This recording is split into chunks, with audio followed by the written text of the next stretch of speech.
한미일 3국이 이제 정상회의를 하면서 이제 군사훈련 정례화 이렇게 추진한다고 하는데 중국에서는 이걸 가지고 뭐 동부화판 나토다, 북중러 이렇게 3국도 이제 약간 밀착하는 듯한 움직임을 좀 보이고 있더라고요. 한미일 협력이 굉장히 빠르게 진전되고 있잖아요. 네네. 또 이게 이제 미국 입장에서 좋은데 중국이나 러시아 입장에서는 껄끄럽고 안 좋겠죠. 그래서 중국 북중러의 이제 협력이 강화되는 양상이 나타나고 있다.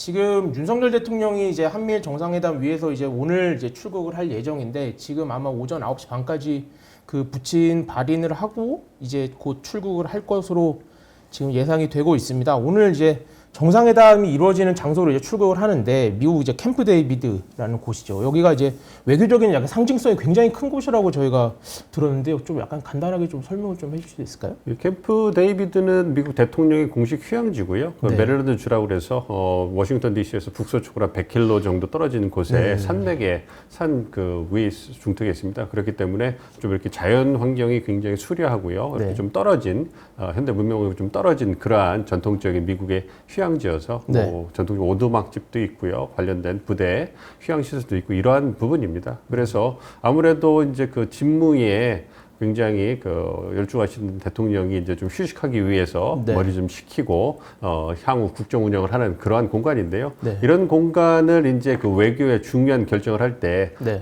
외국 정상들을 모셔가지고 이제 중요한 결정을 내린 거죠. 그래서 언론 보도에 많이 나온 것처럼 제2차 세계대전 그 중에 1943년에 영국의 당시 윈스턴 처칠 수상을 네. 모셔가지고 우리가 그 노르망디 상륙 작전이라고 하잖아요. 그 D-Day 오퍼레이션이라고 하는데 그 D-Day 작전을 갖다가 어떻게 할 것이냐, 그리고 종전을 어떻게 이끌어낼 것이냐 이런 부분에 대해서 미국과 영국이 전통적인 동맹이니까 네. 네네. 그러한 구상을 나누었던 그런 장소이기도 하고요. 네. 무엇보다도 가장 유명한 건 1978년에 이스라엘과 이집트의 네. 정상을 모셔가지고 이제 거기에서 중동 문제를 어떻게 해결할 것이냐. 네. 그 당시 지미 카터 미국 대통령이 중재를 해가지고 네. 거의 열흘간 숙식을 하면서 이제 머리를 맞대고 허심탄회하게 노력을 한 끝에 이제 캠프 데이비드 협정이 나오면서 중동의 문제를 해결할 수 있는 그러한 해결책을 이제 그 만들어낸 거죠. 물론 지금까지 중동 문제는 계속되고 있습니다만 네.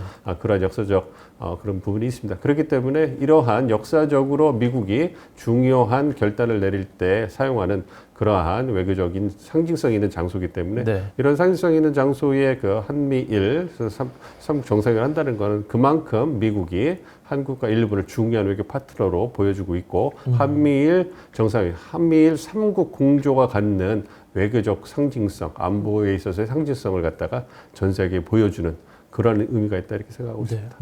바이든 정부에서는 그러면 지금 외국 정상을 캠프 데이비드에 초청한 거는 이번이 처음인 거네요. 그렇죠. 이제 바이든 행정부 출범한 이후에 처음이거죠. 네. 그렇기 때문에 더 이제 상승이 있다고 이제 바이든 행정부에서 홍보를 하고 있고요. 네. 전임 트럼프 행정부 같은 경우에는 트럼프 대통령이 어떤 그 기발한 그 머리를 가진 그 사업가 아니겠습니까? 네. 그래서 외국 정상과의 어떤 그런 공식 행사도 자신의 뭐 플로리다 마라라고 뭐 휴양지에 뭐 모셔서 이렇게 한 것처럼 그래서 홍보를 하고 그렇게 했기 때문에 한동안 그 캠프 데이비드가 쓰이지가 않았었어요. 그렇기 때문에 바이든 행정부 출범 이후에 처음으로 외국 정상을 캠프 데이비드에 모셔서 하는 행사이기 때문에 또 그만큼 또 의미가 있다고 생각하고 있습니다. 네, 알겠습니다.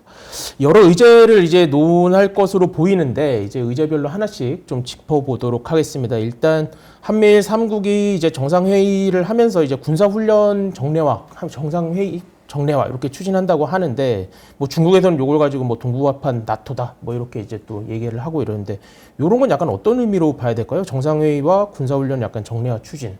아무래도 이제 그 바이든 행정부, 트럼프 행정부터 시작된 인도태평양 전략을 해서 중국 견제, 중국의 부상을 견제하기 위한 움직임을 본격화했잖아요. 네. 그리고 이제 그 중심에 쿼드가 있는 거고 미국, 일본, 호주, 인도의 4개국의 안보 협의체인데 사실상 그 인도라든지 호주, 일본이 갖고 있는 중국과의 관계 때문에 안보 협의보다는 이제 그 실물, 그러니까 뭐 경제라든지 기술 이런 부분에 있어서의 협력을 낮은 수준을 하면서 이제 서서히 발전시키고 있거든요. 네네. 그래서 이제 중국이 이제 이렇게 지켜보고 있는 거죠. 그래서 분명히 우리를 견제하기 위해서 만든 협의체인데 이게 자꾸 그 우리한 그 견제하는 거 아니라고 말만 하면서 계속 모여서 뭔가 이렇게 막 얘기를 하고 있으니까. 만들어내고 있단 말이에요. 뭐 그런 와중에 이제 나토라는 것은 뭐 잘 아시는 것처럼 1949년에 2차 세계대전이 끝나고 소련을 중심으로 한 공산주의 진영이 팽창하는 걸 막기 위해서 서유럽 중심으로 해가지고 미국 미국하고 네. 캐나다, 그래서 북아메리카하고 서유럽의 어떤 국가들이 모여서 만든 저 진짜 군사 그 협의체거든요. 동맹이거든요. 조약이고. 그래서 그런 부분에 있어가지고 나토식처럼 그 한미일이 모여가지고 군사훈련도 정리하고 네. 이렇게 한다 그러니까 그렇게 움직이는 거 아니냐. 네. 그러니까 나토, 아시아판 나토를 만들기 위한 첫걸음이 아니냐. 뭐 이러한 주장이는데 뭐 그렇게까지 보기는 좀 어렵고요. 그러니까 동아시아는 어떤 그 안보의 역설이 있습니다. 아무래도 네. 이제 그 안보 부분에서 협력할 수 있는데 이게 잘 되지 않고 어떤 각국이 갖고 있는 역사가 다르고 어떤 이해관계가 다르기 때문에 나토와는 다르게 유럽과는 다르게 안보에 있어서 협력이 잘 안 되거든요. 네. 또 역설적으로 경제에 있어서 또 협력하는 부분이 있단 말이에요. 네. 그렇기 때문에 쉽지는 않을 거라고 보고 있고요. 여기는 보면 북한의 위협이라는 게 있기 때문에 네. 이제 한미일이 직접적인 이해관계가 있기 때문에 이제 군사 북한의 핵 미사일 위협이 계속 전문화되고 있고 고도화되고 있기 때문에 그것에 이제 네. 효과적으로 대응하기 위해서 네. 이제는 한미일이 함께 움직이게 된다. 그리고 이제 그 비정례적으로 하던 뭐 잠수함 훈련이라든지 다르한 뭐 미사일 방어 훈련 이런 부분에 대해서 보다 더 정례적으로 하는 부분을 갖다 논의하고 있는 거기 때문에 네. 아직 뭐 제도화 수준까지 가지 않았으니까요. 네. 뭐 아시아판 나토다 뭐 이런 부분에 대해서는 뭐 그렇게 우려할 부분은 아니다 생각하고 있습니다.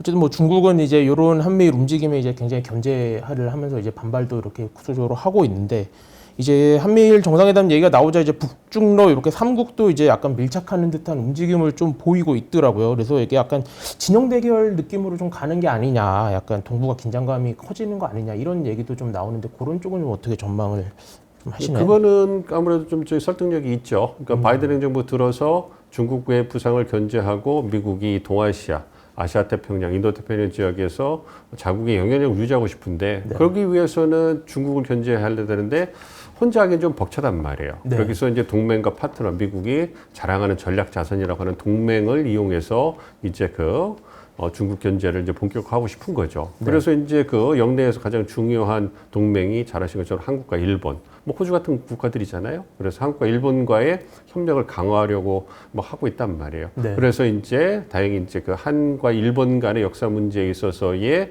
어떤 그러한 양국 지도자의 결단을 통해 가지고 한일 관계 가 개선이 됐잖아요. 네. 그러니까 미국은 너무 좋은 거예요. 그러니까 한미일 그 협력을 할 수 있는 그러한 기반이 네. 마련이 됐고 굉장히 좀 적극적으로 협력을 하고 있기 때문에 네. 한미일 협력이 굉장히 빠르게 진전되고 있잖아요. 네네. 그러니까 이게 이제 미국 입장에서 좋은데 네. 그거를 바라보고 있는 중국이나 러시아 입장에서는 껄끄럽고 안 좋겠죠. 네. 아무래도 이 한미일 협력하는 목표가 자국인데 그거에 대해서 어느 국가가 좋다고 생각을 하겠습니까? 그렇죠. 그렇기 때문에 중국도 미국에 대해서 대응을 하고 싶은데 미국에 비해서 중국이 역량이 떨어져요 아직. 그렇기 때문에 중국이 열세에 있기 때문에 미국의 공세적인 움직임에 대해서 사실 우리나라가 중국한테 그렇다고 한다면 얼마나 많은 보이지 않는 보고부터 시작해가지고 네. 외교적 압박이 들어왔겠습니까? 근데 국제사회는 냉정한 힘이 작용하는 그러한 그 네. 구역이기 때문에 아무래도 중국이 방어만 하면서 언제 어떻게 대응책을 고심하고 있기 때문에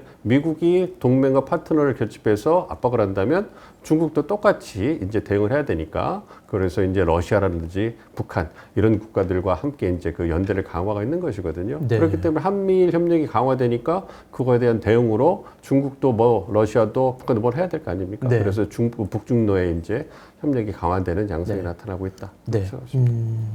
중국이 이제 사실은 이제 제일 민감한 문제는 어떻게 보면 이제 대만 관련 이슈들인데 그 어떻게 보면 중국도 민감하지만 저희도 사실은 이게 굉장히 약간 예민할 수 있는 이슈인데 공동 성명에 지금 나오는 얘기가 대만 해협에 관한 내용이 들어갈 수도 있다. 뭐 이런 이야기가 나와서 좀 궁금하던데 이게 뭐 예를 들면 대만의 뭐 현상 유지를 변경을 반대한다. 뭐 이런 내용이 만약에 언급이라도 되면 우리 입장에서는 굉장히 사실 곤란한 상황이 좀 펼쳐질 수 있는 거 아닐까요? 그러니까 이번 정상회의에서 다루어질 분야가 안보, 경제를 크게 본다면 안보 분야에서 북한 문제, 그러니까 북한의 핵 미사일 위협에 어떻게 대응할 거냐, 삼국이. 이 부분과 더불어서 인도태평양 지역이라는 굉장히 중요한 이런 지역에서 한미일 삼국이 어떤 평화 번영을 갖다 유지하기 위해서 어떤 역할을 할 거냐. 이 부분에서 이제 대만의 어떤 남중국해 이런 부분에서 자유롭고 열린 인도태평양을 어떤 보편적인 원칙과 가치에 기반해서 모든 국가들이 향유할 수 있는 그러한 틀을 만들어야 된다는 거에 대해서 삼국의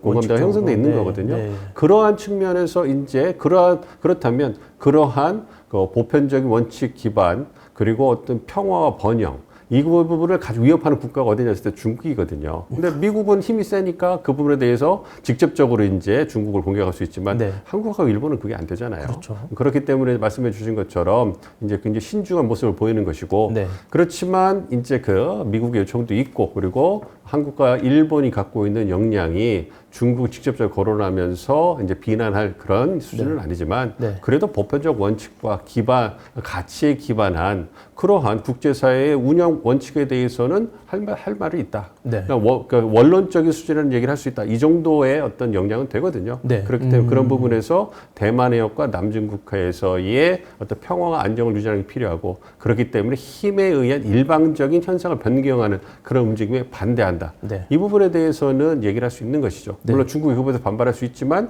중국을 명시하지 않았고 그리고 누가 보더라도 이거는 이 인도 태평양 지역을 갖다가 함께 잘 영리하게 공유하기 위해서 어떤 기본적인 원칙이니까 이거는 어느 국가가 봐도 크게 반발하기 어려운 수준이기 때문에 그 정도에서 마무리될 거라고 생각하고 있습니다. 이거 약간 원론적인 수준에서의 약간 합의는 뭐 가능하고 그 정도는 무리가 없을 것 같지만 만약 근데 뭐 이제 어떤 구체적인 국가명이 명시된다거나 이런 식의 합의문이 나올 경우 그럴 가능성은 좀 낮다고 보시는 거네요. 그렇죠. 왜냐하면 중국을 명시한다든가 네. 뭐 다른 국가를 명시하게 되면 이러한 삼국의 어떤 협력이 특정한 국가를 타겟으로 하고 있구나. 그렇게 된다면 이게 진영이 나눠지게 되고 네. 그 영내 뭐 아세안이라든지 네. 다른 국가들이 갖고 있는 그 중국이나 다른 국가들 이해관계가 다르잖아요. 네네. 그러면 이거를 삼국이 나서 가지고 중국을 명시한다고 하면 그것에 의해서 진영이 쫙 가릴 수밖에 없습니다. 네. 그거는 그 영내의 평화 안정을 위해서 네. 삼국이 주도적 역할을 하는 게 아니죠. 진영을 네. 나누는 것이 되기 때문에 이거는 외교적으로 굉장히 네. 큰 파장을 갖고 올 수 있기 때문에 네. 명시하지 않고 이제 네. 보편적인 원론적인 그 수준에서 마무리를 짓는 그렇게 되고 있고 그거는 네. 그러한 수준은 이미 한미 정상회담에서도 확인이 됐기 때문에 네. 뭐 큰 무리는 없을 거라고 생각합니다. 사실 뭐 일부에서는 이제 그런 우려도 제기를 하시더라고요. 그러니까 캠프 데이비드라는 게 어쨌든 되게 특별한 의미가 있는 공간이고 그런 데에서 이제 윤석열 대통령이 가서 외교 활동 아무튼 뭐 회담을 하다 보면 어쨌든 미국에서 약간 원하는 쪽 흐름을 약간 일방적으로 거부할 수는 없는 약간 상황이 벌어질 수도 있다. 이러면서 약간 그런 아까 말씀해주신 이슈들에 있어서 조금 더 약간 미국이 원하는 방식에 좀 더 이렇게 한 걸음 나아간 뭔가 내용이 나올 수도 있다. 뭐 이런 우려가 또 이렇게 나오긴 하더라고요. 일부에서. 그럼 저희가 약간 어떤 입장을 대중국 관계 이런 거에 있어서 어떤 입장을 정도를 취하는 게 좀 적절하다 그렇게 보실까요? 그러니까 윤석열 정부 들어와가지고 이제 그 외교정책 기조를 보면 네. 한미 동맹을 재건하고 국권 한미 동맹을 바탕으로 해서 영내에서 한국이 보다 적극적 역할과 기여를 하겠다 이렇게 정책 기조를 내세우고 있거든요. 네. 그렇기 때문에 그러한 기조를 이제 구체화하는 작업이 어느 정도 진행이 됐다고 보고 있어요. 네. 그래서 한미 동맹 그리고 한미일 협력이 굉장히 강화가 되고 있고 네. 중국과는 어떤 그 당당하게 상호 호혜적인 네. 그런 전략적 동반자 관계를 유지하겠다 이렇게 하고 있기 때문에 네. 어떤 전략적 가치가 이제 차이가 나는 거죠. 한미 네. 동맹, 한미 협력이 위에 올라오는 거고 밑에 이제 네. 중국 한중 관계가 있기 때문에 한미일 한국과 미국과의 그 관계가 강화가 되고 한미일이 가까워지는 거는 이거는 현상이고 좀 사실입니다. 네. 그 부분에 대해서 이제 중국도 받아들여야 된다. 이러한 우리 정부가 입장을 가지고 있고요. 네.